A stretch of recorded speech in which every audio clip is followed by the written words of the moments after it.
Der var han, gitt.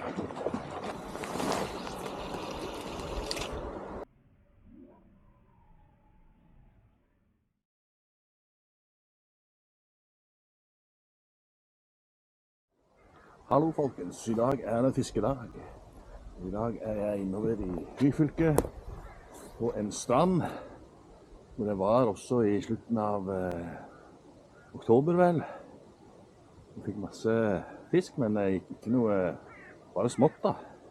Kanskje på at det noe større her i dag. Det altså siste søndag i februar, siste sjans til å fiske i Ryfylke før vårfredningen trer inn.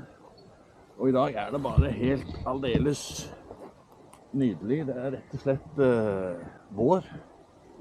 Det 10 grader. Praktisk talt vindstille, sol. Det rett og slett skikkelig vår i dag. Altså skikkelig vårstemning. Og ja, klokka 1, litt over 1. Det skal være flo klokken 5-ish. Så det flør, sola varmer, og det perfekt her nå, altså, rett og slett. Jeg har virkelig troa. Her kan det være stor fisk. Man kan være inne på grunna her og jage nå. Så, litt flaks så går det an å få en fin fisk uti her. Men nå jeg jo sett fornøyd bare for fisk her da, men i dag det vinter. Det vårstemning i dag, men det i februar, så det vinter, og vannet ganske kaldt. 5 grader ish, tipper jeg.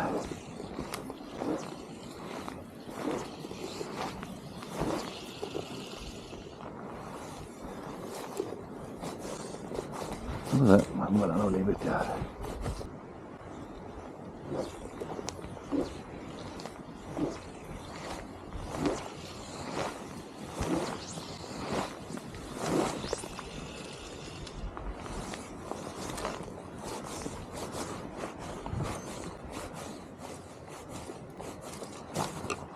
Der var han, gitt.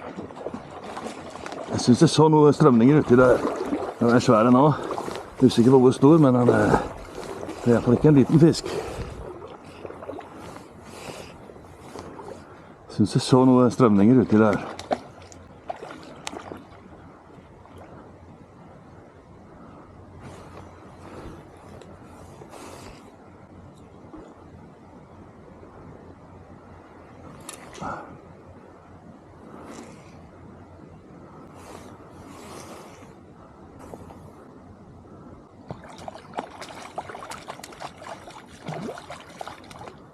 Så man har viklet seg inn i sena, eller om man har kroket feil, eller... Det en halvstor fisk i hvert fall.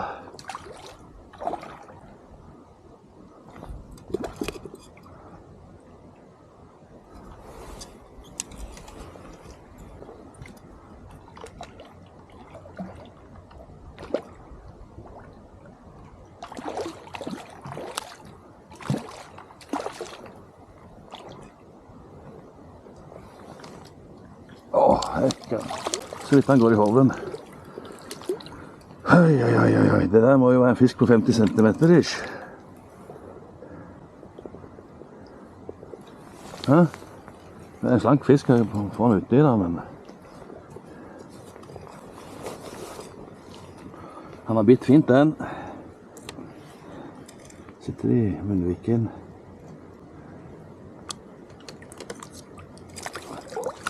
Der du løs vennen. Sånn. Skal vi se.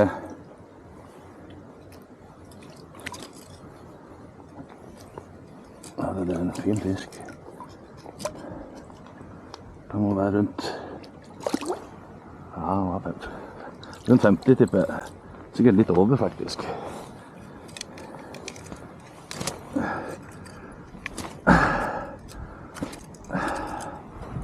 Det var jo en god start. Ikke så mange kast jeg hadde før han tok.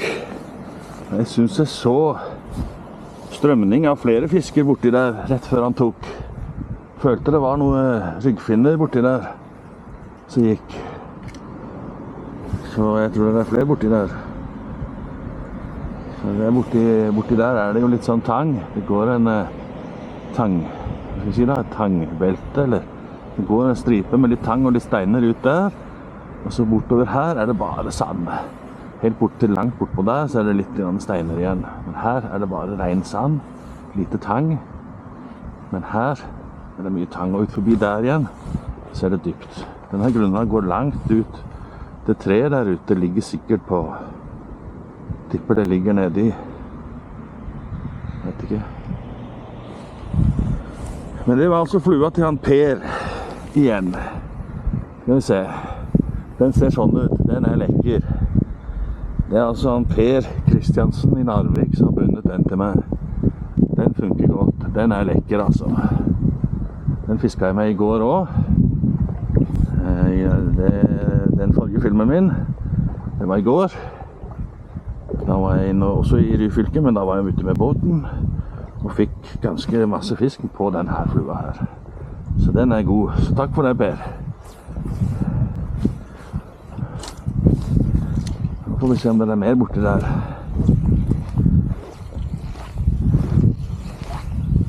Nå kommer det litt vind. Litt imot fra venstre. Skrått imot fra venstre.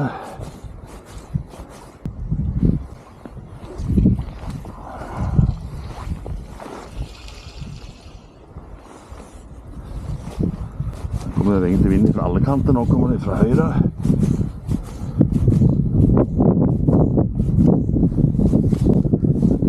Det er egentlig bare bra med litt vind. Greit, så det holder seg på en retning, men nå er det jo sånne krusninger som det er nå, det mener jeg det er perfekt, altså. Det er nok til at fisken tør å gå inn på grunna.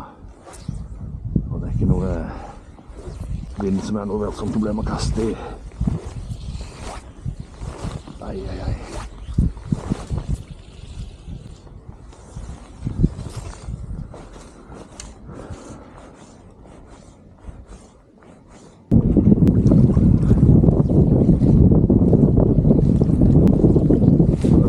Ganske godt nå, altså.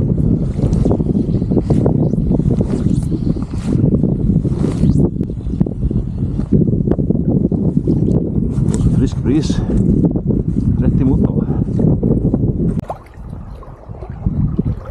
Der vaker han, gitt. Rett bort der. Han var høyt opp i lufta. Jeg synes nesten jeg kan kjenne at vannet er varmere her enn det var der borte.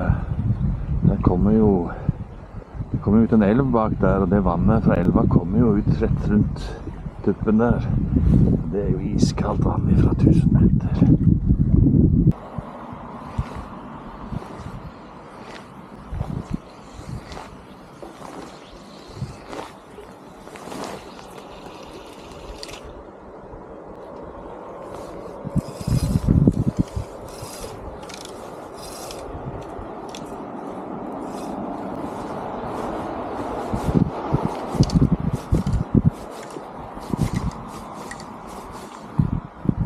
Her er altså enden på snøret mitt. 5 meter backing ute nå. Så det går an å få ut dette her uten at det tufser seg aldeles.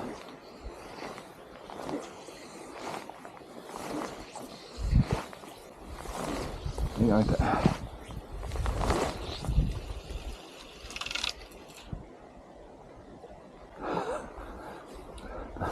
Der er skjøtten.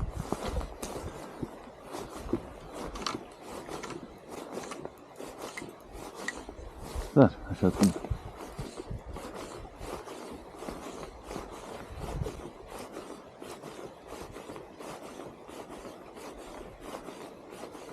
Det er ingen tegn til liv uti her. Men det var jo rett frem her at det vaka fisk da.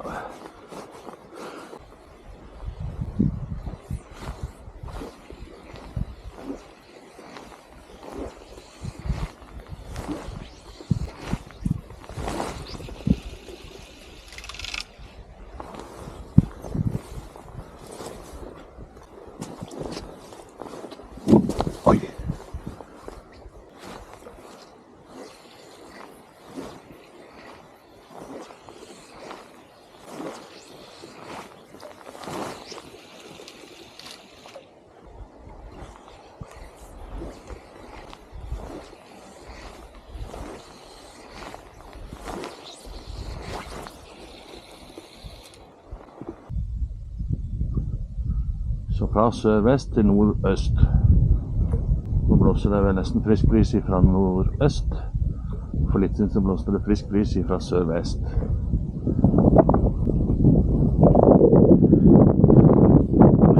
Sånn er det disse fjordene på Vestlandet. Blåser utover stort sett alltid. Og hei bolle.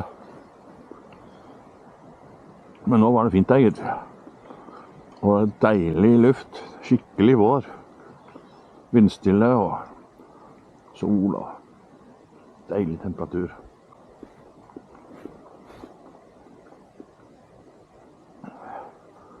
Rett og slett skikkelig vårfølelse her nå. Det er digg det.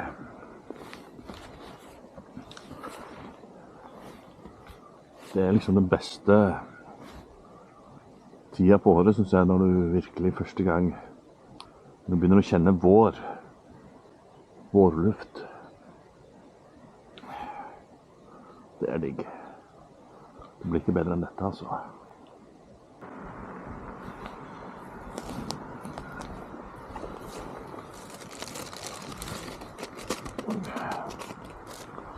Tar en bolle til, jeg. Bare nyter utsikten og været.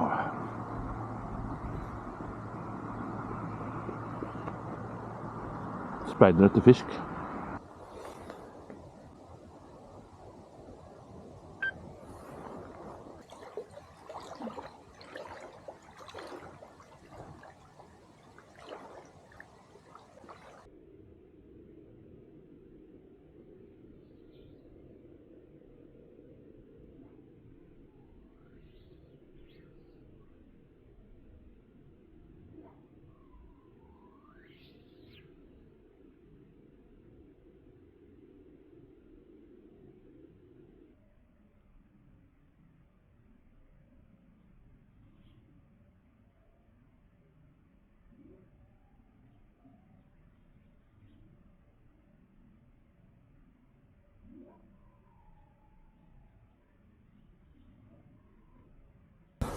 Jeg hadde jo egentlig tenkt å pakke ihop, men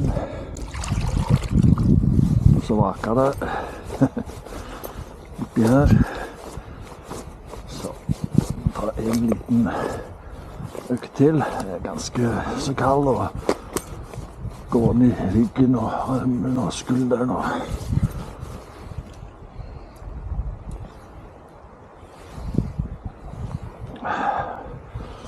det er jo liksom nå, vet du, at det virkelig kan smelle på noe stort da. Nå det er skikkelig skumring her, og det er jo ofte da de store kommer sigende inn på, vet du.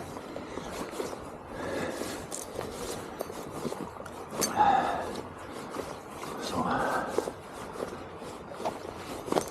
da får vi prøve litt til. Men det er kald, ja.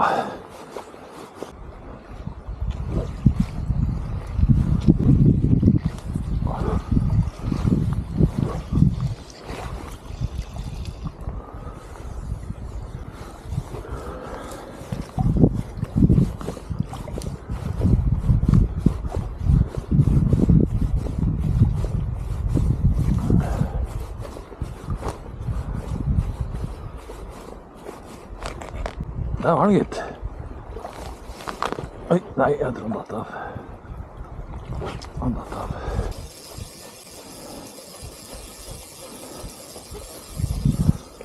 Det ble visst ikke noe mer fisk enn den ene der. Startet jo så bra dette her med fikk fisk nok som en gang jeg kom, og så har det vært ganske så dødt etterpå. Et par vak har jeg sett, og et par napp har jeg hatt.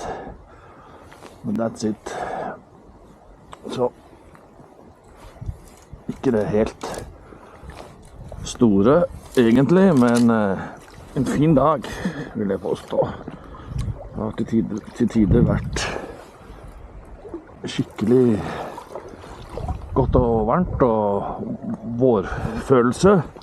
Det er det ikke nå. Nå er det kaldt og jeg fryser og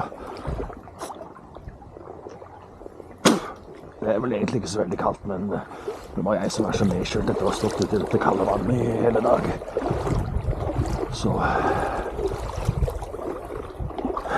det får være nok for i dag. Nå gir jeg meg. Så da er det bare å si takk for i dag, og så ses vi i neste film.